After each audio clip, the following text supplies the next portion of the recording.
கல்யாணத்தில் தோற்றாலும் கனவுகளிடம் தோற்கக்கூடாது என்பதை கற்று வைத்திருந்த பெண்ணொருத்தி மீண்டும் காதலுற்றிருக்கிறார். தன் கனவுகளை மீட்டு தந்த காதலனுக்கு அவள் எழுதும் கடிதம்.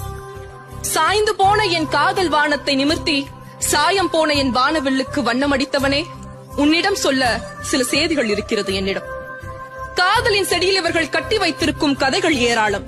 ஒரு செடியில் ஒரு பூதான் என்றார்கள், பின்னர் ஒன்றுதிர்ந்தால் இன்னொன்று பூக்கட்டும் என்றார்கள். நான் கேட்கிறேன், ஒரு பூ தானே உதிர்ந்தால்தான் இன்னொன்று பூக்க வேண்டுமா என்ன?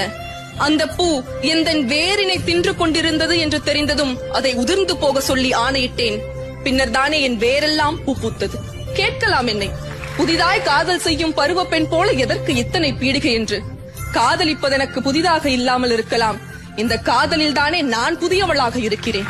நான் காதலிக்கும் போதி மரமே, கடல், வானம், நிலா, நட்சத்திரம் இவையெல்லாம் எனக்கு என்னவாக இருந்ததோ அது அத்தனையுமாக நீ இருக்கிறாய் இப்போது. எந்தன் வாழ்வின் சௌந்தர்யம் நீ.